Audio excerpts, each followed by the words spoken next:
কমেডসকল CI2 Assam ৰাজ্যিক committee আৰু petroleum and gas workers federation of ইণ্ডিয়াৰ তৰফৰ পৰা আপোনালোক সকলোলৈকে সম্ভাষণ জনাইছোঁ।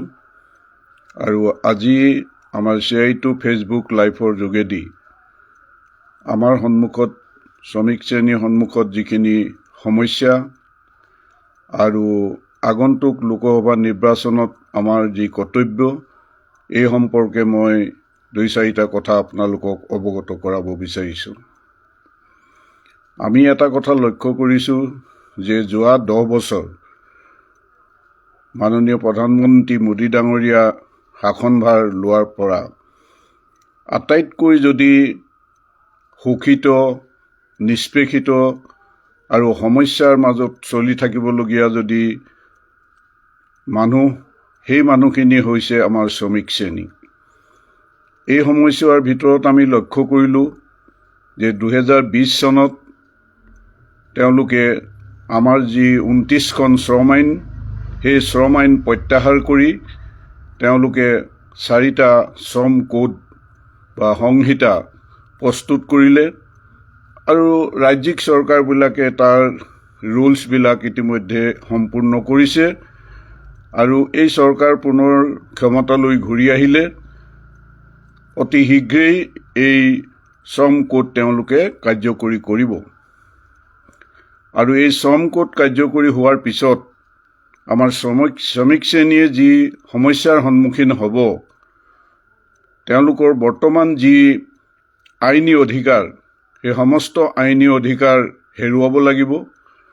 ট্ৰেড ইউনিয়ন এখনৰ পঞ্জীয়ন ৰক্ষা কৰাটো এটা ডাঙৰ সমস্যাই দেখা দিব। ধৰ্মঘট কৰাটো প্ৰায় অসম্ভৱ হ'ব। শ্ৰমিক ছাঁটাই সহজ হৈ পৰিব আৰু পাৰ্মানেণ্ট এপইণ্টমেণ্টৰ জেগাত ফিক্সড টাৰ্ম এমপ্লয়মেণ্ট যিটো ইতিমধ্যেই আৰম্ভ কৰিছে বিভিন্ন জেগাত, ই ব্যাপক ৰূপত তেওঁলোকে কাৰ্যকৰী কৰিব। গতিকে এই সময়ত এই 10 বছৰ ভিতৰত এইটোৱে শ্ৰমিক শ্ৰেণীৰ ওপৰত আটাইতকৈ বৃহৎ আক্ৰমণ সংগঠিত কৰিলে বৰ্তমান কেন্দ্ৰত থকা বিজেপি নেতৃত্বাধীন NDA চৰকাৰে। ইয়াৰ পিছত যদি আমি চাওঁ যি লকডাউন পিৰিয়ড গ'ল, সেই লকডাউন পিৰিয়ডতো অৰ্থাৎ COVID-19ৰ যি সময়ছোৱা সেই সময়ছোৱাটো আটাইতকৈ বেছি ক্ষতিগ্ৰস্ত হ'ল আমাৰ শ্ৰমিক শ্ৰেণী। প্ৰব্ৰজিত শ্ৰমিকসকল নিজৰ ঘৰলৈ ঘূৰি অহা সময়ত তেওঁলোকে যি কষ্টৰ সন্মুখীন হ'ল, 100তকৈও অধিক প্ৰব্ৰজিত শ্ৰমিকে প্ৰাণ হেৰুৱাবলগীয়া হ'ল। বহু কষ্টৰে তেওঁলোক নিজৰ ঘৰলৈ ঘূৰি আহিবলগীয়া হ'ল আৰু যি সময়ত তেওঁলোকক লৈ আনিব লাগিছিল চৰকাৰে, সেই সময়ত নানি এটা ভয়াৱহ যেতিয়া পৰিস্থিতিৰ সৃষ্টি হ'ল তেতিয়া তেওঁলোকক অনাৰ ব্যৱস্থা কৰিলে আৰু যাৰ ফলত সেই প্ৰব্ৰজিত শ্ৰমিকসকল যথেষ্ট কষ্টৰ সন্মুখীন হ'বলগীয়া হ'ল। আমি এই সময়ত লক্ষ্য কৰিছোঁ যে আমাৰ দেশৰ যি পাব্লিক ছেক্টৰ আছে, এই পাব্লিক ছেক্টৰ কিন্তু তেওঁলোকে এটাৰ পিছত এটা বিক্ৰী কৰা বা বিনিয়োজন ডিসইনভেষ্টমেণ্ট কৰা এই কাম কিন্তু তেওঁলোকে পুৰাদমে চলাই আছে।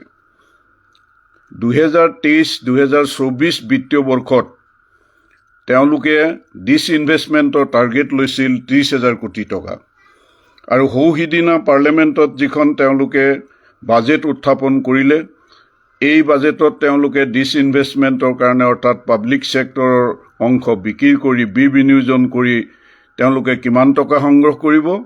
50,000 কোটি টকা সংগ্ৰহ কৰাৰ পৰিকল্পনা তেওঁলোকে লৈছে।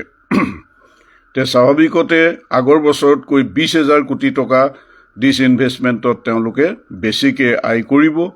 ফলত ডেফিনেটলি আমাৰ ৰাজহুৱা খণ্ড আৰু বেছিকৈ অহা দিনত তেওঁলোকে বিক্ৰী কৰিব। আৰু যোৱা 10 বছৰৰ যদি আমি চাওঁ, মোদী ডাঙৰীয়া গাদীত বহাৰ পিছৰ পৰা প্ৰায় তেওঁলোকে 4.09 লাখ কোটি টকা তেওঁলোকে বিনিয়োজন কৰি সংগ্ৰহ কৰিছে, যিটো সৰ্বকালৰ আটাইতকৈ বৃহৎ অংক। আটাইতকৈ বেছি টকা তেওঁলোকে ডিসইনভেষ্টমেণ্ট কৰি তেওঁলোকে সংগ্ৰহ কৰিছে। আৰু বৰ্তমান আপোনালোকে জানে যে পাব্লিক ছেক্টৰ এতিয়া তেওঁলোকে ডাইৰেক্টলি বিক্ৰী কৰা বা তাৰ অংশ বিক্ৰী কৰা এইবিলাক অলপ আঁতৰাই ৰাখি এতিয়া তেওঁলোকে জাতীয় মুদ্ৰাকৰণ পাইপলাইন নামৰ এটা আঁচনি লৈ আনিছে, নেশ্যনেল মনিটাইজেশ্যন পাইপলাইন। ইয়াতে দেশৰ সম্পদবিলাক তেওঁলোকে কি কৰিব? মুদ্ৰাকৰণ কৰিব। অৰ্থাৎ সম্পদবিলাকৰ পৰা টকা আহৰণ কৰাৰ কাৰণে তেওঁলোকে ব্যক্তিগত পাৰ্টিবিলাকক, ব্যক্তিগত কোম্পানীবিলাকক আমাৰ যি ৰাষ্ট্ৰীয় সম্পদ আছে এই সম্পদবিলাক লিজত দিব। 30 বছৰ, 40 বছৰ, 60 বছৰলৈকে তেওঁলোকে লিজত দিব। আৰু এই ধৰণে তেওঁলোকে আমাৰ পাব্লিক ছেক্টৰবিলাকৰ যিবিলাক সম্পদ আছে এই সম্পদবিলাক লিজত দি পাব্লিক ছেক্টৰবিলাকক দুৰ্বল কৰি তোলা, পাব্লিক ছেক্টৰে নিজৰ নিয়ন্ত্ৰণত ৰাখিব নোৱাৰা এই ধৰণৰ এটা পৰিৱেশ সৃষ্টি কৰিবলৈ গৈ আছে আৰু সেই কাম ইতিমধ্যে আৰম্ভ কৰিছে। যেনেকৈ আপোনাৰ 26,000 কিলোমিটাৰ ৰাষ্ট্ৰীয় ঘাইপথ আছে, 22টা এয়াৰপোৰ্ট আছে, 400তকৈ অধিক ৰেলৱে ষ্টেচন আছে। ঠিক সেইধৰণে আমাৰ BSNLৰ 22,000 টাৱাৰ আছে, আমাৰ অইল কোম্পানীৰ প্ৰায় 10,000 কিলোমিটাৰ পাইপলাইন, গেছ আৰু প্ৰডাক্ট পাইপলাইন আছে। ইলেক্ট্ৰিচিটি ট্ৰেন্সমিশ্যনৰ কাৰণে যি আমাৰ লাইনবিলাক আছে সেই লাইনবিলাকো মনিটাইজেশ্যনত লৈ অনা হৈছে। কোল ফিল্ড তেওঁলোকে প্ৰায় 162টা কোল ফিল্ড তেওঁলোকে মনিটাইজেশ্যনত লিজত দিয়াৰ কাৰণে লৈ আনিছে। এই ধৰণে অজস্ৰ আমাৰ দেশীয় সম্পদ ব্যক্তিগত কোম্পানীবিলাকক লিজত দিয়াৰ কাৰণে এটা নতুন প্ৰচেষ্টা, নতুন এটা ব্যৱস্থা তেওঁলোকে কাৰ্যকৰী কৰিছে আৰু সেইটো অহা দিনত আৰু ব্যাপক ৰূপ ল'ব। ইয়াৰ ফলত নিশ্চিতভাৱে আমাৰ পাব্লিক ছেক্টৰে নিজৰ সম্পদ নিজেই পৰিচালনা কৰি যি ধৰণে চলি আছিল এতিয়া নানা কিচিমৰ সমস্যাই দেখা দিব আৰু এই সমস্যাবিলাকৰ কাৰণে এদিন হয়তো পাব্লিক ছেক্টৰ প্ৰফিটত থকা পাব্লিক ছেক্টৰবিলাকো লোকচানত যোৱাৰ এটা অৱস্থা হ'ব আৰু তেতিয়া সেই পাব্লিক ছেক্টৰবিলাক বিক্ৰী কৰি দিয়া কথাটো তেওঁলোকে লৈ আনিব।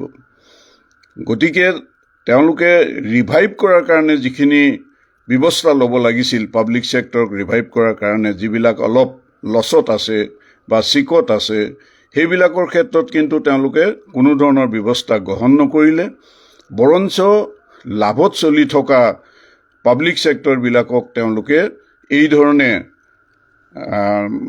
নেশ্যনেল মনিটাইজেশ্যন পাইপলাইনৰ অধীনত তেওঁলোকে প্ৰাইভেটক লিজত দিয়াৰ কাৰণেহে ব্যৱস্থা গ্ৰহণ কৰিলে। আমি যদি এটা সাধাৰণ উদাহৰণ চাওঁ যে আজি তৈল কোম্পানীবিলাকৰ যিবোৰ পাইপলাইন আছে, গেছ বা প্ৰডাক্ট পাইপলাইন, সেই পাইপলাইনবিলাকত আমাৰ স্থায়ী কৰ্মচাৰী বিষয়া আছে, নিজে পৰিচালনা কৰে আৰু যেতিয়াই তেল সেই পাইপলাইনেদি পঠাবলগীয়া হয় তেতিয়া সেই পাইপলাইন ব্যৱহাৰ কৰা হয় আৰু সেই পাইপলাইনৰ ব্যৱহাৰৰ লগত শোধনাগাৰৰ উৎপাদিত সামগ্ৰীবিলাক সময়মতে বজাৰলৈ উলিয়াই দিয়া এই কথাবিলাকো ইয়াৰ লগত যুক্ত হৈ আছে। এতিয়া পাইপলাইনবিলাক যেতিয়া প্ৰাইভেটে চলাব তেওঁলোকে সমস্যাৰ কিছুমান সৃষ্টি কৰিবও পাৰে। যেতিয়া তেওঁলোকে ৰিফাইনেৰী খালী কৰাৰ কাৰণে তেওঁলোকে পাইপলাইনৰ যোগেদি তেল চলোৱাৰ প্ৰশ্ন আহিব, কোনোবা সময়ত হয়তো নচলাব বা কোনোবা সময়ত তেল নাই পোৱা বুলি কৈ তেওঁলোকে তাৰ বিনিময়ত অতিৰিক্ত টকা তেওঁলোকে বিচাৰিব। এই ধৰণে এটাকৈ এছেট বা আমাৰ সম্পদ ব্যক্তিগতৰ হাতত তুলি দি পাব্লিক ছেক্টৰৰ অহা দিনত আৰু সমস্যাৰ সৃষ্টি কৰাৰ কাৰণে তেওঁলোকে এই ধৰণে এই আঁচনিখন তেওঁলোকে লৈ আনিছে। এই আঁচনিৰ ভিতৰত আপোনালোকে চাব যে হাইড্ৰজেন প্লেণ্ট আছে, গুজৰাট ৰিফাইনেৰীৰ 2টা হাইড্ৰজেন প্লেণ্টো মনিটাইজেশ্যনত ৰখা হৈছে। কিয় কৰা হৈছে? আপোনালোকে জানে যে এতিয়া গ্ৰীণ এনাৰ্জি, এতিয়া আপোনাৰ ছলাৰ এনাৰ্জি ট্ৰেনজিশ্যন বুলি যিটো কথা আহি আছে, এই ক্ষেত্ৰত বৰ্তমান হাইড্ৰজেন এনাৰ্জিৰ খুব জনপ্ৰিয়তা বা ব্যাপকতা লাভ কৰিছে। গতিকে 2টা হাইড্ৰজেন প্লেণ্টো এই মনিটাইজেশ্যনৰ ভিতৰত তেওঁলোকে অন্তৰ্ভুক্ত কৰিছে। তো স্বাভাৱিকতে এই 2019 চনত আমি দেখিলোঁ Bharat petroleum corporation limited BPCL, এই BPCLক গোটাই বিক্ৰী কৰি দিয়াৰ কাৰণে গভৰ্ণমেণ্টে উদ্যোগ গ্ৰহণ কৰিলে, সিদ্ধান্ত গ্ৰহণ কৰিলে, টেণ্ডাৰ ফ্লোট কৰিলে আৰু এনেকুৱা এটা দৰত তেওঁলোকে BPCLক বিক্ৰী কৰিব বিচাৰিছিল যিটো BPCLৰ সম্পদৰ মূল্য হ'ল প্ৰায় 9 লাখ কোটি টকা, 9 লাখ কৰোৰ। সেই সম্পদখিনি মাত্ৰ 60,000 কোটি টকাত তেওঁলোকে ফিক্স কৰিছিল টেণ্ডাৰ কাৰণে। শ্ৰমিক কৰ্মচাৰী তৰফৰ পৰা বা আমাৰ ফেডাৰেশ্যনৰ তৰফৰ পৰাও এই সম্পৰ্কত যথেষ্ট প্ৰতিবাদ আন্দোলন হৈছিল আৰু বিভিন্ন কাৰণো আছিল, যিবিলাক কাৰণৰ ফলত শেষত এই উদ্যোগটো বিক্ৰী নোহোৱাকৈ থাকি গ'ল। কিন্তু চৰকাৰৰ চিন্তাটো আপোনালোকে লক্ষ্য কৰিব যে অতি লাভত চলি থকা BPCL 3টাকৈ শোধনাগাৰ, তেওঁলোকৰ অজস্ৰ সম্পদ আছে, 50-60টা LPG প্লেণ্ট আছে, নিজৰ পাইপলাইন আছে, তেনেকুৱা এটা ফৰ্চুন 500 কোম্পেনী এটা তেওঁলোকে গোটাই বিক্ৰী কৰি দিবলৈও কুণ্ঠাবোধ নকৰে। গতিকে এই চৰকাৰৰ দিনত ৰাজহুৱা খণ্ড একেবাৰে সুৰক্ষিত নহয়। মোদী ডাঙৰীয়াই চেম্বাৰ্ছ অৱ কমাৰ্চৰ মিটিঙত এটা কথা কৈছিল যে ৰাজহুৱা খণ্ড মৃত্যু হ'বৰ কাৰণেই জন্ম হৈছে আৰু তেওঁলোকৰ ৰাজহুৱা খণ্ডৰ প্ৰতি অকণো দয়া মায়া নাই। এই বিভিন্ন কাম কাজে প্ৰমাণ কৰি দিছে। আগতে চৰকাৰৰ অংশৰ বিনিময়ত যিটো ডিভিডেণ্ড পায়, যিটো কোম্পানীবিলাকে ডিভিডেণ্ড ঘোষণা কৰে, সেইটো শ্বেয়াৰৰ এগেইনষ্টত পায়। এমপ্লয়ীবিলাকে যদি শ্বেয়াৰ লৈ ৰাখিছে, এমপ্লয়ীবিলাকেও পায় তাৰ অংশ। চৰকাৰে সেই ডিভিডেণ্ডৰ পৰিমাণ 20%ৰ পৰা নি 50% দিয়াবলৈ বাধ্য কৰালে কোম্পানীবিলাকক, বিশেষকৈ অইল কোম্পানীবিলাকক দিয়াবলৈ বাধ্য কৰালে আৰু তাৰ পৰা তেওঁলোকে এটা বিৰাট অংকৰ টকা তেওঁলোকে তাৰ পৰা আয় কৰিব ধৰিলে। এতিয়া ৰাজহুৱা খণ্ডই দিব নোৱাৰিলেও ৰাজহুৱা খণ্ডই দিব লাগিব। চৰকাৰৰ এই কাৰবাৰে চলি আছে। আমাৰ যিটো CSR স্কিম আছে, কৰ্পৰেট ছ'চিয়েল ৰেছপঞ্চিবিলিটি, এইটো আমাৰ কিছুমান তাৰ নিয়ম নীতি আছে, ক'ত তাৰ টকা খৰচা কৰিব পাৰিব, ক'ত নোৱাৰিব। নতুন কোনোবা যদি এটা প্ৰজেক্ট হয় বা নতুন কিবা এটা ব্যৱস্থা হয়, তাত কিন্তু টকা খৰচা কৰিব নোৱাৰে বা ধৰ্মীয় অনুষ্ঠানবিলাকতো খৰচা কৰিব নোৱাৰে। সামাজিক উন্নয়নৰ কাৰণে এই টকা খৰচা কৰিব লাগিব, নেট প্ৰফিটৰ 2%। যোৱা সময়ত দেখা গ'ল এই পলিচি, CSR পলিচি এমেণ্ডমেণ্ট কৰি গুজৰাটত যিটো বল্লভভাই পেটেলৰ মূৰ্তি বনালে, সেই মূৰ্তিত CSR টকা তেওঁলোকে ডাইভাৰ্ট কৰিলে। অইল কোম্পানীবিলাকক হেঁচা প্ৰয়োগ কৰি কেইবা হাজাৰ কোটি টকা অইল কোম্পানীৰ পৰা তেওঁলোকে কালেকশ্যন কৰিলে। এই CSR স্কিমৰ টকা জগন্নাথ মন্দিৰত লগালে, এই CSR টকা বদ্ৰীধাম মন্দিৰত লগালে, যিটো বদ্ৰীধাম মন্দিৰ আজি এটা সুন্দৰ ৰূপত তেওঁলোকে গঢ়ি তুলি খুব বাহাদুৰি কৰিছে। সেই টকা CSRৰ পৰা নি পেলাই সেই টকা সেই ধৰ্মীয় অনুষ্ঠানত তেওঁলোকে ব্যৱহাৰ কৰিছে। এই ধৰণৰ বহু ঘটনা আছে যে ৰাজহুৱা খণ্ডক তেওঁলোকে দম দি তাৰ পৰা টকা উলিয়াই নি তেওঁলোকে নিজৰ স্বাৰ্থত, নিজৰ পপুলাৰিটি গেইন কৰাৰ কাৰণে সেই কামবিলাক তেওঁলোকে কৰিছে। এতিয়া প্ৰশ্ন হৈছে যে আমি এই চৰকাৰৰ হাতত ৰাজহুৱা খণ্ড একেবাৰে সুৰক্ষিত নহয় আৰু তাক আৰু বেছিকৈ এক্সপ্লেইন কৰাৰ কোনো প্ৰয়োজন নাই। আমি সকলোৱে দেখিছোঁ অসমৰ ক্ষেত্ৰত 2টা কাগজ কল তেওঁলোকৰ হাততেই বন্ধ কৰি দিয়া হ'ল, মৃত্যুৰ মুখলৈ ঠেলি দিয়া হ'ল। সেই কথা আপোনালোকে জানে। নেশ্যনেল ল' ট্ৰাইব্যুনেলত যেতিয়া কৈছিল যে চৰকাৰে ৰিভাইভ কৰিব লাগে, তেতিয়া অসমৰ মুখ্যমন্ত্ৰী আমাৰ সৰ্বানন্দ সোণোৱাল আছিল। তেওঁ তাত এছুৰেঞ্চ দি আহিছিল যে আমি এই 2টা কাগজ কল ৰিভাইভ কৰিম। কিন্তু পৰৱৰ্তী সময়ত দেখা গ'ল সেই কাগজ কল ৰিভাইভ নকৰিলে আৰু সেই কাগজ কল 2টা তেনেকৈ ৰাখি দিলে। প্ৰথম অৱস্থাত প্ৰায় 1148 কোটি টকাৰ এটা নিলাম হৈছিল, তাতে কোনো অংশগ্ৰহণ নকৰাৰ ফলত একেবাৰে শেষ অৱস্থাত অসম চৰকাৰে 2টা কাগজ কল 375 কোটি টকাত তেওঁলোকে লৈ থলে আৰু এতিয়া নগাঁও কাগজ কলটো টাটা কোম্পানীক এটা চিপছ বনোৱা এটা অতি আধুনিক এটা ইণ্ডাষ্ট্ৰি বনোৱাৰ কাৰণে নগাঁও কাগজ কলটো এতিয়া টাটাক দি দিছে। তাৰ ভিতৰুৱা কণ্ডিশ্যন আমি এতিয়াও গম পোৱা নাই যে অসম চৰকাৰৰ এটা অংশ থাকিব নিশ্চিতভাৱে, কিন্তু কি কণ্ডিশ্যনত মাটিখিনি দিয়া হ'ল, কিমান তাৰ পৰা গভৰ্ণমেণ্টে টকা পাব, এইবিলাক আমি এতিয়াও নাজানো। কিন্তু এই কাগজ কল 2টা ৰিভাইভ কৰিব পাৰিলেহেঁতেন। নগাঁও কাগজ কল প্ৰফিটত চলি আছিল আৰু কাছাৰৰ কাগজ কলটোত অলপ টকা ইনভেষ্ট কৰিলে সেই কাগজ কলটো সজীৱ হৈ উঠিলেহেঁতেন। আৰু যেতিয়া কাগজ কল বন্ধ হৈছিল তেতিয়া কাগজৰ দাম কিমান আছিল? পাৰ টনত 26,000, 26,500, ২৬,৫০০ এনেকৈ আছিল আৰু আজি তাৰিখত কাগজৰ দাম পাৰ টনত প্ৰায় 87,000 পৰা 90,000 পাৰ টনত এই দামলৈ গুচি গৈছে কাগজ, যিটো কাৰণত আজি কাগজ বিদেশৰ পৰা চৰকাৰে আমদানি কৰি আনিবলগীয়া হৈছে। গতিকে এই ধৰণৰ তেওঁলোকে যিখিনি কাণ্ড কৰি আছে, তেওঁলোকৰ এই কাণ্ডই প্ৰমাণ কৰি দিয়ে যে তেওঁলোক মুঠেই ৰাজহুৱা খণ্ডৰ প্ৰতি তেওঁলোকৰ অনুকম্পা নাই। ৰাজহুৱা খণ্ডক জীয়াই ৰখা বা ৰাজহুৱা খণ্ডক আৰু সম্প্ৰসাৰণ কৰা এইটো তেওঁলোকৰ একেবাৰে ইচ্ছাৰ বিৰুদ্ধে, তেওঁলোকৰ নীতিৰ বিৰুদ্ধে। গতিকে এই দুইটা কাগজ কলেই আমাক প্ৰমাণ কৰি দিলে।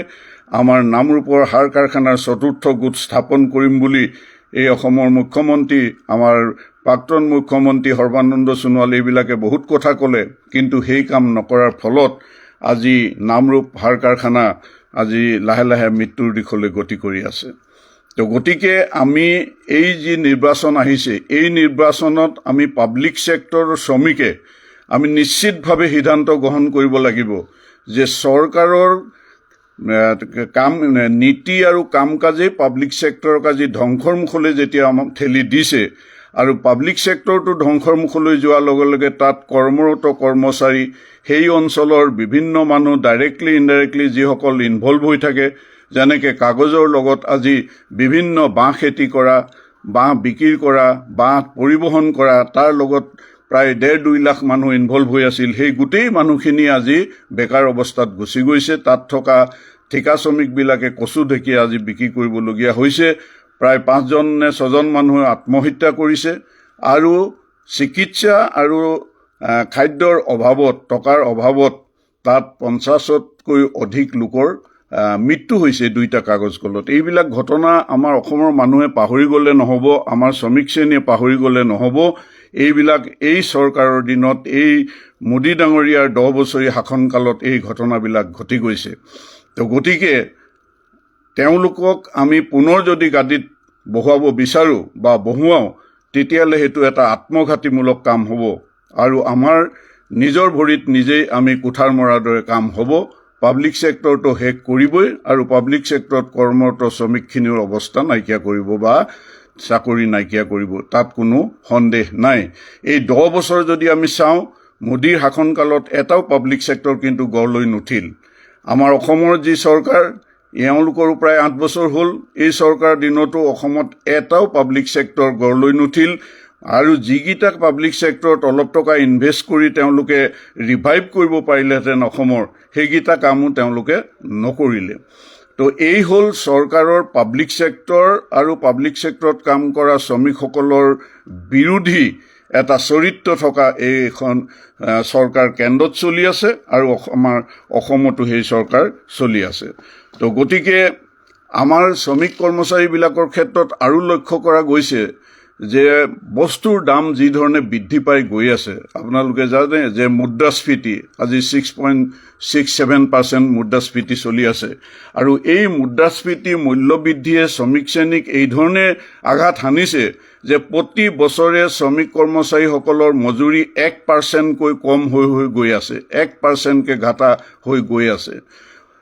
আজিৰ পৰা 5 বছৰ আগত যিটো মজুৰি আছিল বা সেই মজুৰি যিটো মূল্য আছিল, সেই মজুৰি দি যিখিনি বস্তু কিনিব পাৰিছিল, আজি কিন্তু এজন শ্ৰমিকে সেই বস্তুখিনি কিনিব নোৱাৰে আৰু সেই টকাৰ মূল্যও আজি যথেষ্ট কমি আহিছে। গতিকে শ্ৰমিক শ্ৰেণীয়েও তেওঁলোকৰ মজুৰি দি আজি চলিব নোৱাৰা এটা অৱস্থা হৈছে। আজি যে কেইদিনমান আগত আমি সেই পুৰণা ভিডিঅ' এটা দেখিলোঁ, বস্তুৰ দাম কমোৱালৈ প্ৰধানমন্ত্ৰীয়ে সেই সময়ত যিখিনি কথা কৈছিল 14-15 চনত, আজি আমি লক্ষ্য কৰিলোঁ তেওঁ শাসনকালত বস্তুৰ দাম কমোৱাৰ কোনো এটা উদাহৰণ তেওঁলোকে আমাক দিব নোৱাৰে। কোনো বস্তুৰ দামেই নকমিল, বৰঞ্চ বস্তুৰ দাম বাঢ়ি প্ৰতিদিনেই বাঢ়ি আছে। আজি পেট্ৰলৰ কথা যদি আমি চাওঁ, মোদী ডাঙৰীয়া যেতিয়া শাসনভাৰ লৈছিল তেতিয়া পেট্ৰলৰ দাম 62-63 ৰুপিজ চলি আছিল আৰু এই 10 বছৰৰ ভিতৰত সেই পেট্ৰলৰ দাম আজি গৈ 97ৰ পৰা 100, কোনো জেগাত 108 ৰুপিজতো বিক্ৰী হৈ আছে। ঠিক তেনেকৈ LPG দাম যিটো 484 টকা আছিল, সেই LPG দাম গৈ তেওঁলোকে কিমান 1100 পোৱাই দিলেগৈ। এতিয়া ইলেকশ্যনৰ আগত অকণমান কমাই দিছে, কিন্তু ইলেকশ্যন যোৱাৰ পিছত আকৌ বঢ়াই দিব।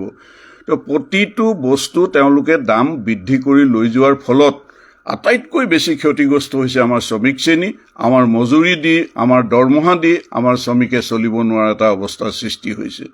তাতে অসমৰ যি ন্যূনতম মজুৰি সংশোধন হ'ব লাগিছিল 5 বছৰ মূৰত, আজি প্ৰায় 9 বছৰত ভৰি দিলেহি আজি তাৰিখলৈকে তেওঁলোকে এই মজুৰি সংশোধন, ন্যূনতম মজুৰি সংশোধন তেওঁলোকে নকৰিলে। গতিকে ইয়াৰ লগত যিসকল জড়িত আছে, লাখ লাখ শ্ৰমিক তেওঁলোক ক্ষতিগ্ৰস্ত হৈছে, পুৰণা মজুৰি দি তেওঁলোকে চলি থাকিবলগীয়া হৈছে। তো এইবিলাক ঘটনা আমি এই নিৰ্বাচনৰ পাক মুহূৰ্তত নিশ্চয় আলোচনা কৰা আমাৰ দৰকাৰ আছে। যদি আমি আলোচনা নকৰোঁ তেতিয়াহ'লে কিন্তু আমি অন্ধভাৱে বা আগৰ যিখিনি আমি ভুল আমাৰ শ্ৰমিক শ্ৰেণীয়ে কৰি ৰাখিছে তেনেকুৱা যাতে ভুল নহয়, সেইবাবেই আমি আজি আপোনালোকক এই কথাখিনি ক'বলৈ ওলাইছোঁ। এতিয়া পেট্ৰলিয়াম ছেক্টৰত আমি লক্ষ্য কৰিছোঁ, আমাৰ ইয়াত যিখিনি মোটামুটি ঠিকা শ্ৰমিক আছে, এই ঠিকা শ্ৰমিকখিনিৰ আজি মজুৰি তেওঁলোকে আন্দোলন কৰি চুক্তিৰ মাধ্যমেদি কিছু বৃদ্ধি কৰাৰ ফলত মুঠ মজুৰি যেতিয়া 21,000 পাৰ হৈ গৈছে, পাৰ হৈ যোৱাৰ লগে লগে তেওঁলোকৰ ESI আৰু বোনাছ তেওঁলোকৰ কাটা গৈছে। অৰ্থাৎ পেট্ৰলিয়াম ছেক্টৰত কাম কৰা শ্ৰমিকে আজি চিকিৎসা সুবিধা নোপোৱাকৈ, চিকিৎসা সুবিধা তেওঁলোকৰ পৰা কাটি দিয়া হৈছে, চিকিৎসা ব্যৱস্থা নথকাকৈ তেওঁলোকে কাম কৰি থাকিবলগীয়া হৈছে আৰু সেইধৰণে বোনাছো আজি তেওঁলোকৰ হাতৰ পৰা কাটি দিয়া হৈছে। কিন্তু আমাৰ দেশৰ যি মূল কথা যে আমাৰ এজন মানুহৰ বেছিক নিডৰ ভিতৰত আমাৰ এটা চিকিৎসাও হৈছে এটা বেছিক নিড, এটা জৰুৰী এটা আমাৰ ব্যৱস্থা। গতিকে চিকিৎসাক বাদ দি কেতিয়াও আমি চলিব নোৱাৰোঁ। গতিকে এনেকুৱা এটা চিকিৎসা ব্যৱস্থা তেওঁলোকে আজি সেই 21,000 কৰি থোৱাৰ কাৰণে শ্ৰমিকসকলে হেৰুৱাবলগীয়া হৈছে। আৰু পেট্ৰলিয়াম ছেক্টৰ শ্ৰমিকসকলে আজি আন্দোলন কৰি আছে যে এইটো কমচে কম 35,000লৈ লৈ যাওক ঊৰ্ধ্বসীমাটো, প্ৰাপ্তিৰ ঊৰ্ধ্বসীমা। আৰু তেতিয়া বহু শ্ৰমিক এই ESI সুবিধাখিনি পাই থাকিব, চিকিৎসাৰ সুবিধাখিনি পাই থাকিব। এই লৈ এটা সৰ্বভাৰতীয় দাবী দিৱস পালন কৰা হ'ল। চৰকাৰলৈ মেমৰেণ্ডাম গ'ল, কিমান মেমৰেণ্ডাম গ'ল হিচাপ নাই, কিন্তু চৰকাৰে সেই কাম নকৰিলে। কিয় কৰা নাই? ইয়াৰ কাৰণটো যদি আমি চাওঁ যে আজি ESIত মালিক পক্ষই 3% দিব লাগে আৰু শ্ৰমিকসকলে 1% কণ্ট্ৰিবিউশ্যন কৰিব লাগে। এতিয়া ESI গুচি যোৱাৰ কাৰণে মালিকসকলৰ কি হৈছে, এই 3% প্ৰফিট মাৰ্জিন তেওঁলোকৰ বেছি হৈছে, 3% অতিৰিক্ত প্ৰফিট তেওঁলোকৰ হৈছে। আৰু যদি তেওঁলোকে 35,000লৈ চৰকাৰে লৈ যায় ঊৰ্ধ্বসীমা, তেতিয়াহ'লে বহু ইণ্ডাষ্ট্ৰী আকৌ ESI অধীনত সোমাই পৰিব। আৰু ESI অধীনত যেতিয়া সোমাই পৰিব তেতিয়া কি হ'ব, তেওঁলোকে 3% কণ্ট্ৰিবিউশ্যন কৰিব লাগিব। অৰ্থাৎ মালিক পক্ষৰ প্ৰফিটৰ 3%, আজি অতিৰিক্ত প্ৰফিট কৰি থকা 3% তেওঁলোকে ESI নামত দিব লাগিব। গতিকে চৰকাৰে সেই কাম নকৰে, কাৰণ চৰকাৰৰ দৰত আছে আজি মালিক পক্ষৰ লগত, পুঁজিপতি গোষ্ঠীৰ লগত। গতিকে চৰকাৰে সেই কাম নকৰে। তেওঁলোক যদি শ্ৰমিক দৰদী চৰকাৰ হ'লহেঁতেন তেতিয়াহ'লে নিশ্চিতভাৱে এই ঊৰ্ধ্বসীমাটো তেওঁলোকে বৃদ্ধি কৰিলেহেঁতেন। বোনাছৰ ক্ষেত্ৰতো একেই কথা। আজি পাব্লিক ছেক্টৰ, বিশেষকৈ অইল কোম্পানীবিলাকত আমি দেখিছোঁ যে তাত 21,000 নহয়, তাত লাখৰ ওপৰত দৰমহা পোৱা কৰ্মচাৰীও চিকিৎসাৰ সুবিধা পায়। লাখৰ ওপৰত দৰমহা পোৱা কৰ্মচাৰী বোনাছৰ নামত তেওঁলোকে বেলেগ নাম দি পেলাইনি সেই বোনাছো তেওঁলোকে পাই আছে। কিন্তু ঠিকা শ্ৰমিকৰ ক্ষেত্ৰত এই সুবিধা দুটা কৰ্তন কৰা হৈছে, ঠিকা শ্ৰমিকক বঞ্চিত কৰা হৈছে। আৰু পাব্লিক ছেক্টৰত কি হৈছে যে লাহে লাহে পাৰ্মানেণ্ট শ্ৰমিকৰ সংখ্যা কমাই অনা হৈছে আৰু সেই কামবিলাক ঠিকা শ্ৰমিকক দি কৰোৱা আৰম্ভ কৰিছে। আৰু এই ঠিকা শ্ৰমিকক যিটো উপযুক্ত মজুৰি দিব লাগে বা কামৰ নিশ্চয়তা, জব গেৰাণ্টি যিটো দিব লাগে, এই জব গেৰাণ্টি তেওঁলোকে দিব নিবিচাৰে। আমাৰ পাব্লিক ছেক্টৰ বা অইল ছেক্টৰ মেনেজমেণ্টেও দিব নিবিচাৰে, চৰকাৰেও দিব নিবিচাৰে। মালিক পক্ষইতো একেবাৰে ঠেং দাঙি থাকে। কাম পোৱাৰ লগে লগে তেওঁলোকে নতুন মানুহ ল'ব, পুৰণা মানুহ উলিয়াই দিব। নতুন মানুহ ল'ব যেতিয়া তেওঁলোকক কম পইচা দি চলাব, কাগজে পত্ৰই ঠিক ৰাখিব। আৰু নতুন মানুহ লোৱা নামত পইচাও লয় বুলি আমি শুনিবলৈ পাইছোঁ। আজি কেইদিনমান আগতে মই বঙাইগাঁৱত যেতিয়া আছিলোঁ, এই মাহৰ প্ৰথম সপ্তাহৰ কথা কৈ আছোঁ, তাতে দিল্লী ঠিকাদাৰ এজনে কাম পালে টাউনশ্বিপত, আৰু তেওঁ আহি ক'লে যে মই পুৰণা মানুহ নলওঁ, নতুন মানুহ মই নিয়োগ কৰিম। সেইটো লৈ আন্দোলন হ'ল, বহুত কিবা কিবি হ'ল, শেষত যেনিবা তেওঁলোকে বাধ্য হৈছে পুৰণাখিনি ল'বলৈ। কিন্তু আমাৰ দেশত এনেকুৱা কোনো নিয়ম নাই যি নিয়মৰ যোগেদি পুৰণা শ্ৰমিকখিনিক আমি এই নিশ্চয় এটা কামৰ জব ছিকিউৰিটিটো দিয়াব পাৰোঁ। গতিকে আমি সংঘবদ্ধ ঐক্যবদ্ধভাৱে আন্দোলন কৰিয়ে এই অধিকাৰটো আমি সাব্যস্ত কৰিব লাগিব। আৰু চৰকাৰে ইচ্ছা কৰিলে কামটো কৰিব পাৰিলেহেঁতেন, যে জব ছিকিউৰিটি কামটো তেওঁলোকে কৰিব পাৰিলেহেঁতেন, বা পুৰণা এক্সপিৰিয়েঞ্চ শ্ৰমিকখিনিক ৰাখিব লাগিব এনেকুৱা এটা নিৰ্দেশো তেওঁলোকে পাব্লিক ছেক্টৰক দিব পাৰিলেহেঁতেন। সেই কাম কিন্তু তেওঁলোকে নকৰিলে। এতিয়া আমি যিটো তথ্য দেখিছোঁ যে কেন্দ্ৰীয় চৰকাৰ, পাব্লিক ছেক্টৰ এইবিলাকত যিবিলাক খালী পদ পৰি আছে, প্ৰায় 15 লক্ষ খালী পদ তাত পৰি আছে, আৰু সেই পদবিলাক তেওঁলোকে পূৰণ নকৰে। আৰু মোদী ডাঙৰীয়াই গাদীত অহা সময়ত কৈছিল যে বছৰি 2 কোটিকৈ মানুহক তেওঁলোকে চাকৰি দিব, নিবনুৱা। সেইবিলাক আজি সপোন হৈয়ে থাকিলে, আৰু দেশত আজি নিবনুৱা সমস্যা ভয়ানকভাৱে বৃদ্ধি পালে। দেশ স্বাধীন হোৱাৰ পিছত এনেকুৱা নিবনুৱা সমস্যা আমাৰ দেশত হোৱা নাছিল, আৰু সেই নিবনুৱা সমস্যা যোৱা 40 বছৰত যিটো হোৱা নাছিলে, আজি তাতকৈ বেছি নিবনুৱা সমস্যাৰ সৃষ্টি হৈছে। অৰ্থাৎ জব ক্ৰিয়েট যিটো হ'ব লাগে, চাকৰি সৃষ্টি যিটো হ'ব লাগে, সেই দিশটো একেবাৰে হোৱা নাই।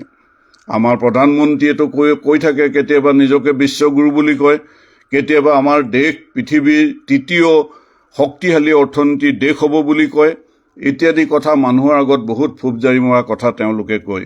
কিন্তু বাস্তৱ অৱস্থাটো কি? এখন দেশ সঁচাকৈ যদি অৰ্থনৈতিকভাৱে প্ৰগতি হৈছে, তাৰ প্ৰমাণ ক'ত হ'ব? তাৰ প্ৰমাণ হ'ব টকাৰ বিপৰীতে ডলাৰ, বা ডলাৰৰ বিপৰীতে টকাৰ মূল্য কি চলি আছে। মোদী ডাঙৰীয়া গাদীত বহাৰ সময়ত 62 টকা দিলে আমি $1 পাইছিলোঁ, আৰু আজি 10 বছৰৰ ভিতৰত সেইটো পৰিমাণটো গৈ কিমান পালেগৈ? প্ৰায় 83.5 টকা দিলে আমি $1 পাওঁ। অৰ্থাৎ মানে 83 টকা দিলেহে আপুনি $1 পাব। টকাৰ মূল্য কি ধৰণে কমি আহিলে এই সমস্যাৰ ভিতৰত আপোনালোকে চিন্তা কৰক। আমাৰ GDP আজি গ্ৰ' কৰিব পৰা নাই, GDP একে জেগাত পৰি আছে। ইনফ্লেশ্যন অৰ্থাৎ মুদ্ৰাস্ফীতি আজি বাঢ়ি বাঢ়ি গৈ আছে, আপোনালোকে দেখিছে। তো এইবিলাকেই প্ৰমাণ কৰে এখন দেশৰ অৰ্থনীতি কিমান টনকিয়াল হৈছে। এই পেৰামিটাৰকেইটা চালেই আপোনালোকে গম পাব। ডলাৰৰ এগেইনষ্টত ৰুপিজৰ ভেলু, আনএমপ্লয়মেণ্ট ৰেচিঅ', ইনফ্লেশ্যন ইত্যাদি এই বস্তুকেইটা চালে আপোনালোকে গম পাব যে দেশৰ ইকনমি সঁচাকৈ ভাল হৈছে নে বেয়া হৈছে। গতিকে এই ইকনমিৰ যিখিনি ডাটা আপোনালোকৰ সন্মুখত আছে, বা মই ক'লোঁ, এই ডাটাখিনি চালে আপোনালোকে নিশ্চিতভাৱে গম পাইছে যে আমাৰ দেশৰ অৰ্থনীতি অগ্ৰগতি হোৱা নাই। আমাৰ দেশৰ অৰ্থনীতি আজি তললৈহে গতি কৰি আছে। আৰু সেইকাৰণে যিবিলাক পৃথিৱীৰ কিছুমান সংগঠন, স্বীকৃতিপ্ৰাপ্ত সংগঠনে যেতিয়া আপোনাৰ কৰে, কিছুমান তথ্য আমাৰ সন্মুখত ৰাখে, সেই পৃথিৱীৰ বিভিন্ন দেশত ক'ত কি চলি আছে, তাৰ ভিতৰতে আমাৰ ভোকাতুৰ যিটো সূচাংক, হাংগাৰ ইণ্ডেক্স বুলি কোৱা যায়, যে আমাৰ দেশত ভোকাতুৰ ইণ্ডেক্সটো কেনেকুৱা, সেইটো 193খন দেশৰ ভিতৰত আমাৰ স্থান হ'লগৈ 111। অৰ্থাৎ 120খন দেশৰ ভিতৰত 111। তাৰমানে আমি একেবাৰে তলফালে আছোঁ। অৰ্থাৎ আমাৰ দেশত ভোকাতুৰৰ সংখ্যা, প্ৰচুৰ ভোকাতুৰৰ সংখ্যা আমাৰ দেশত থাকি গৈছে। আমি অন্য দেশতকৈ একেবাৰে পিছ পৰি আছোঁ। অৰ্থাৎ আমাৰ দেশত ভোকাতুৰে ভৰি পৰিছে, আৰু চৰকাৰে কৈ আছে যে আমি 3য় শক্তিশালী অৰ্থনীতিৰ দেশ আমি গঢ়িম। সেইধৰণে আমাৰ মানৱ সম্পদ উন্নয়নৰ যদি আমি সূচাংক বা ইণ্ডেক্সটো যদি আমি চাওঁ, পৃথিৱীৰ 193খন দেশৰ ভিতৰত ছাৰ্ভে কৰিলে তেওঁলোকে, আৰু ছাৰ্ভে কৰাৰ পিছত দেখা গ'ল আমাৰ দেশৰ স্থান হ'ল 134, একেবাৰে তলৰ ফালে গৈ আছেগৈ। আমাৰ মানৱ সম্পদ বিকাশৰ কাৰণেও কিন্তু কোনো ব্যৱস্থা চৰকাৰে গ্ৰহণ কৰা নাই। আৰু ILOৰ ৰিপৰ্ট প্ৰকাশ কৰিছে আজি অলপ দিন আগত, আপোনালোকে জানে। সেই ILOই কৈছে যে ভাৰতবৰ্ষৰ শ্ৰমিকৰ মজুৰি দিনে দিনে হ্ৰাস পাই গৈ আছে। মজুৰি বৃদ্ধি হোৱা নাই, মজুৰি হ্ৰাস পাই গৈ আছে। এই কথাও আজি আমাৰ ILOৰ পৰা কৈছে। UNৰ পৰাও তেনেকুৱা ৰিপৰ্ট আহিছে বিভিন্ন ধৰণৰ, আৰু সকলো ৰিপৰ্টৰ মূল কথাটোৱে হৈছে যে আমাৰ দেশ একেবাৰে অৰ্ধনমিত একেবাৰে তলৰ অৱস্থাত আমাৰ দেশ ৰৈ গৈছে। দেশ প্ৰগতিৰ কোনো তাত চিমটম, কোনো ধৰণৰ বস্তু একো হোৱা নাই। আৰু কেন্দ্ৰীয় চৰকাৰে যিটো বাজেট উত্থাপন কৰে তাৰ পৰা চৰকাৰৰ চৰিত্ৰও আমি গম পাওঁ। এই যোৱা সময়ত যিটো 24-25 বাজেট সীতাৰমণে উত্থাপন কৰিলে, সেই বাজেটতো আমি লক্ষ্য কৰিলোঁ আমাৰ যিটো MNGৰেগা, আমাৰ গাঁৱত আমাৰ নিবনুৱাসকলক কাম দিয়াৰ কাৰণে যিটো এটা ব্যৱস্থা, সেই ব্যৱস্থাক আৰু শক্তিশালী কৰাৰ যিটো প্ৰয়োজন আছিল, তাৰ পৰা 4,806 কোটি টকা এইবাৰ বাজেটত কমকৈ নিৰ্ধাৰণ কৰা হৈছে। অৰ্থাৎ অহা দিনত জব কাৰ্ড আৰু কমকৈ ইছ্যু হ'ব, জব কাৰ্ড নাপাব বা সেই কাম বিচাৰিলেও কাম নাপাব, তাৰ পৰাই প্ৰমাণ হয়। আমাৰ খাদ্যৰ ক্ষেত্ৰত ফুড ছাবচিডি, খাদ্যৰ ভৰ্তুকি চৰকাৰে যিটো দি আছিলে, এই বাজেটত তেওঁলোকে 60,470 কোটি টকা তাতকৈ কমাই দিছে। আগৰ বাজেটতকৈ ইমান টকা তেওঁলোকে 60,470 কোটি তেওঁলোকে বাজেটত কমাই দিছে। স্বাস্থ্যত কিমান কমালে? 374 কোটি টকা স্বাস্থ্যৰ বাজেটত তেওঁলোকে কমাই দিলে। উচ্চ শিক্ষাৰ বাজেটত কিমান? 600 কোটি টকা উচ্চ শিক্ষাৰ বাজেটত তেওঁলোকে কাৰ্টেল কৰিলে। এই ধৰণে বিভিন্ন যিবিলাক আমাৰ অতি জৰুৰী বিষয়, যিবিলাকত বাজেট বাঢ়িব লাগিছিল, চিকিৎসাৰ ক্ষেত্ৰত বিশেষকৈ বাজেট, শিক্ষাৰ ক্ষেত্ৰত বাজেট বাঢ়িব লাগিছিল, এই বাজেটবিলাক তেওঁলোকে কমাই দিছে যোৱাবাৰ যিটো বাজেট। আৰু এই বাজেট কমাই দিয়াৰ কাৰণে আমাৰ দেশৰ মানুহে অৰ্থনৈতিকভাৱে সকাহ পোৱাৰ যিখিনি ৰাস্তা আছিল, সেই ৰাস্তাও সংকুচিত হৈ আহি আছে, লাহে লাহে সংকুচিত হৈ আহি আছে। গতিকে কেন্দ্ৰীয় বাজেট কেতিয়াও আমাৰ জনসাধাৰণৰ বাজেট নহয়, আমাৰ শ্ৰমিক কৰ্মচাৰীৰ বাজেট নহয়। যি বাজেটৰ পৰা আমাৰ শ্ৰমিক কৰ্মচাৰী সকাহ পালেহেঁতেন, সেই বাজেট কিন্তু নহয়।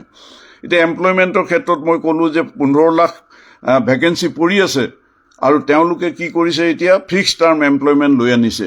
ফিক্সড টাৰ্ম এমপ্লয়মেণ্ট লৈ আনি পেলাই কি কৰিব, 2 বছৰ 5 বছৰ 3 বছৰ কাম কাৰণে মানুহক কামত ল'ব নিবনুৱা, আৰু তাৰপিছত 2 বছৰ 3 বছৰ হোৱাৰ লগে লগে তেওঁলোকক কামৰ পৰা উলিয়াই দিব। আৰু এইটো ব্যাপক ৰূপ লৈছে, অহা দিনত আৰু ভয়ংকৰ ৰূপ ল'ব। আমাৰ যিখিনি ৰাইজ, আমাৰ কৰ্মচাৰী আছে, আমাৰ ল'ৰা ছোৱালীক কোনোবাই ভাল স্কুল কলেজত পঢ়াইছে, আপোনালোকে এটা কথা নিশ্চিত থাকক, পাৰ্মানেণ্ট চাকৰি নহ'ব। এই ধৰণে ফিক্সড টাৰ্ম এমপ্লয়মেণ্টত 2-4 বছৰ কাম কৰি তাৰ পৰা ওলাই আহিব লাগিব, আকৌ ঘৰত কিমান দিন বহি থাকিব লাগে ক'ব নোৱাৰে, তাৰ পৰা আকৌ এটা ফিক্সড টাৰ্ম এমপ্লয়মেণ্টৰ কাৰণে আকৌ এপ্লাই কৰিব লাগিব।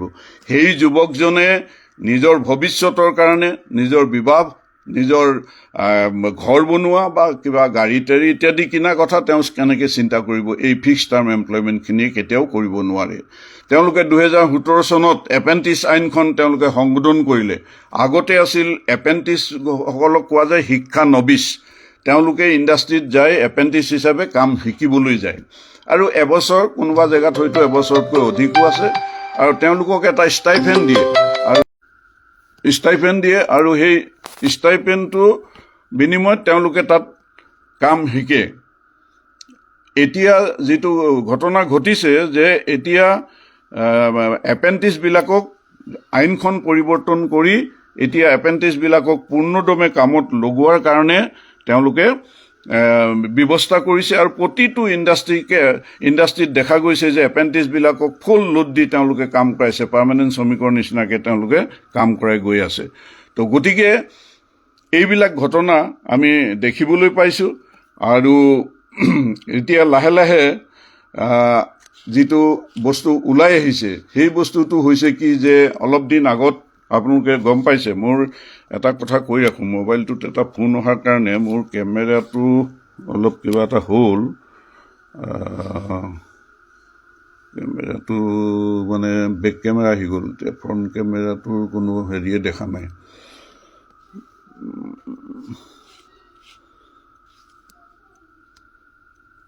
আচ্ছা, ঠিক আছে বাৰু, বেক কেমেৰাটো চলি থাকিলেও মই এনেকৈ অলপ কৈ শেষ কৰিম। বেক কেমেৰা ফালে দি দিওঁ। তো এই এপেণ্টিছবিলাকৰ সেই কাম কাজ আপোনালোকক ক'লোঁ। এতিয়া হৈছে যে যিটো অলপ দিন আগত আপোনালোকে দেখিলে যে সুপ্ৰিম কোৰ্টৰ ৰায় দিয়াৰ পিছত চৰকাৰে যিবোৰ তথ্য লুকুৱাই ৰাখিছিলে, তেওঁলোকে যি বৃহৎ চান্দা লয়, সেই চান্দা লোৱা যিবোৰ তথ্য লুকুৱাই ৰাখিছিলে, এতিয়া ষ্টেট বেংকে তেওঁলোকে সেই তথ্যবিলাক প্ৰকাশ কৰিছে। হয়তো আৰু কিছু তথ্য লুকুৱাই ৰাখিছে যদিও আমি নাজানো।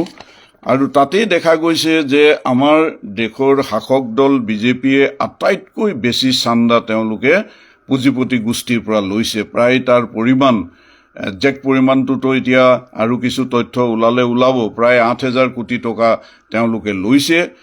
আৰু অতি আচৰিত ধৰণৰ কথা হ'ল, কোনো কোম্পানী আছে যিবিলাক কোম্পানীৰ নেট প্ৰফিট কম, কিন্তু তেওঁলোকে ডনেশ্যন দিছে, বিৰাট ডাঙৰ ডনেশ্যন দিছে। যেনেকৈ future gaming and hotel service বুলি এটা কোম্পানী আছে, তেওঁলোকৰ নেট প্ৰফিট হৈছে 215 কোটি টকা, আৰু তেওঁলোকে বিজেপিক দিছে কিমান, 1,368 কোটি টকা। সেইধৰণে কুইক ছাপ্লাই চেইন নামৰ এটা কোম্পানী আছে, যিটো কোম্পানীয়ে নেট প্ৰফিট কৰিছে 110 কোটি টকা আৰু চৰকাৰক দিছে 410 কোটি টকা। এই ধৰণৰ ঘটনাবিলাক আমি দেখিছোঁ। মেঘা ইঞ্জিনিয়াৰিং বুলি যিটো কোম্পানী আছে, সিহঁতে 584 crores তেওঁলোকে দিছে। আদিত্য বিৰলাই 375 crores দিছে। আমাৰ অসমত থকা মেঘালয়ত থকা ষ্টাৰ কোম্পানীয়ে দিছে। এই ধৰণে এই যিসকল পুঁজিপতি মালিক গোষ্ঠী, সেইসকলে আজি চৰকাৰক বা বিজেপি দলক তেওঁলোকে শকত তেওঁলোকে চান্দা দিছে। আৰু সেইকাৰণে তেওঁলোকে দিনে ৰাতিয়ে এই পুঁজিপতি গোষ্ঠীৰ কাৰণে কাম কৰি আছে, শ্ৰমিকৰ কাৰণে কাম তেওঁলোকে নকৰে। আনকি এনেকুৱা কিছুমান কোম্পানী আছে যিবিলাক কোম্পানী ইনকম টেক্স খেলি মেলি, যিবিলাকৰ ঘৰত ইনকম টেক্স ইডি গৈ ৰেড কৰিছে আগতে, তাৰ পাছতে তেওঁলোকে বিজেপিক এটা মোটা এমাউণ্ট দি দিয়াৰ পিছত সেই গোটেই কেছ তেওঁলোকে উঠাই লৈছে, আৰু তেওঁলোকে সেই চান্দা দিয়ে তেওঁলোকে তাৰ পৰা হাৰি গৈছে।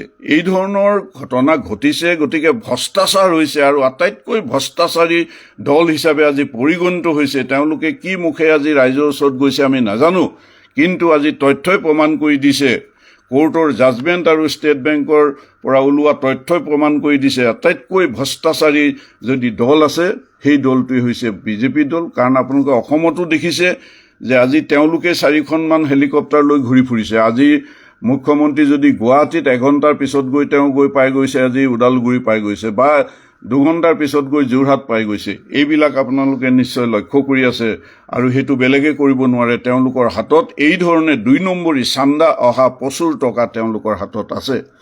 তো যি কি নহওক, আমাৰ শ্ৰমিক কৰ্মচাৰীসকলৰ ওচৰত মোৰ এটাই অনুৰোধ যে আমি বাস্তৱৰ ছবিখন চাই যোৱা 10 বছৰে আমি কি পালোঁ, কি নেপালোঁ, আৰু কি পালোঁ বুলি যদি আমি সুধোঁ তেতিয়াহ'লে আমি একো নেপালোঁ, আৰু আমি কি পালোঁ বুলি যদি কওঁ তেতিয়াহ'লে আমাৰ ওপৰত অজস্ৰ নিৰ্যাতন, অজস্ৰ আইন বিৰোধী কাম, অজস্ৰ আমাৰ ওপৰত বোজা আজি চৰকাৰে শ্ৰমিক কৰ্মচাৰীৰ ওপৰত জাপি দিলে।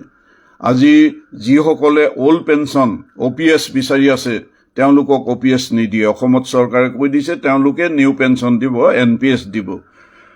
কোনো ৰাজ্যত কংগ্ৰেছ চৰকাৰ অহাৰ পিছত NPS বাতিল কৰি OPS লাগু কৰিছে, কিন্তু অসমত তেওঁলোকে নকৰে। এনেকুৱা লাখ লাখ আমাৰ পেঞ্চনাৰ আছে যিসকলে NPS ল'বলৈ বাধ্য হৈছে চৰকাৰৰ নীতিৰ কাৰণে, আৰু সামান্য পেঞ্চন পাই আছে। কাৰণ NPSত কোনো ধৰণৰ নিৰ্ধাৰিত পেঞ্চন কোনো বুলি কথা নাই, মানে ফিক্সড এমাউণ্ট বুলি কোনো কথা নাই। ই ভেৰি কৰি থাকিব, আপ ডাউন কৰি থাকিব। শ্বেয়াৰ বজাৰৰ লগতো এইবিলাক সম্পৰ্ক আছে। কাৰণ এটা ডাঙৰ এমাউণ্ট শ্বেয়াৰ বজাৰত ইনভেষ্ট কৰিব NPSৰ টকা, আৰু আপোনাৰ পেঞ্চনো আপ ডাউন কৰি থাকিব। কেতিয়াবা হয়তো 0 হৈ যাব পাৰে কোনোবা মাহত। গতিকে আগৰ যিটো আমি ফিক্স আমাৰ এমাউণ্ট, আমাৰ 50% পেঞ্চন আহে লাষ্ট চেলাৰী, সেই যিটো পুৰণা পেঞ্চন স্কিম আছে, সেই পুৰণা পেঞ্চন স্কিম শ্ৰমিক কৰ্মচাৰীসকলে বিচাৰিছে। সেইবিলাক ৰাজ্যিক কৰ্মচাৰী, কেন্দ্ৰীয় চৰকাৰৰ কৰ্মচাৰী, ইভিন পাব্লিক ছেক্টৰতো আজি সকলোৱে OPS বিচাৰিছে। গতিকে যিসকলে বিচাৰিছে, যি চৰকাৰবিলাকে নিদো বুলি কৈ দিছে, সেই চৰকাৰ বা সেই চৰকাৰৰ দলক নিশ্চিতভাৱে এইবাৰ কেতিয়াও ভোট দিয়াটো উচিত নহ'ব, আৰু OPSৰ কাৰণে তেওঁলোকে এই চৰকাৰৰ বিৰুদ্ধেই ভোট দিব লাগিব। আমাৰ ঠিকা শ্ৰমিকেও এই চৰকাৰ, এই দলক পৰাভূত কৰাব লাগিব। আমাৰ পাব্লিক ছেক্টৰ শ্ৰমিকে পাব্লিক ছেক্টৰ জীয়াই ৰখাৰ স্বাৰ্থত এই চৰকাৰক বিদায় দিব লাগিব। আৰু অন্যান্য কিছুমান কথাটো আছেই, কেনেকুৱা সাম্প্ৰদায়িকতাবাদ এতিয়া তেওঁলোকে চৰকাৰৰ মাধ্যমেদি বিয়পাই দিছে। অসমৰ মুখ্যমন্ত্ৰীৰ মুখত অনবৰতে সাম্প্ৰদায়িকতা কথা বতৰা, তেওঁ মুকলি মিটিঙতো সেইবিলাক গাই ফুৰে আৰু কেন্দ্ৰীয় চৰকাৰৰ ভিতৰি সেই গোটেই এজেণ্ডা তেওঁলোকে পূৰণ কৰি আছে। তেওঁলোকে সংবিধান এই ধৰণে উলংঘা কৰিছে, সংবিধানক তেওঁলোকে মুঠেই গুৰুত্ব নিদিয়ে বা সন্মান নকৰে। পাৰ্লিয়ামেণ্টখন দেখিবলৈহে, পাৰ্লিয়ামেণ্টত বিৰোধী কথা তেওঁলোকে নুশুনে। একেদিনাই 143জন এমপিক তেওঁলোকে বহিষ্কাৰ কৰি কিছুমান আইন তেওঁলোকে পাছ কৰি ল'লে। আমাৰ মটৰ শ্ৰমিকৰ ক্ষেত্ৰত যিটো হিট এণ্ড ৰান 10 বছৰ জেলৰ কথা আহিছে, সেইটো ইতিমধ্যে আপোনালোকে সকলোৱে জানে। সেই আইনখনো সেই সময়ত পাছ কৰাই ল'লে। সুপ্ৰিম কোৰ্টৰ কথা নুশুনে। সুপ্ৰিম কোৰ্টে ক'লে যিটো ইলেকশ্যন কমিশ্যন আছে তাত এজন সুপ্ৰিম কোৰ্টৰ জাজ থাকিব লাগে, চৰকাৰে সেইটো নামানে।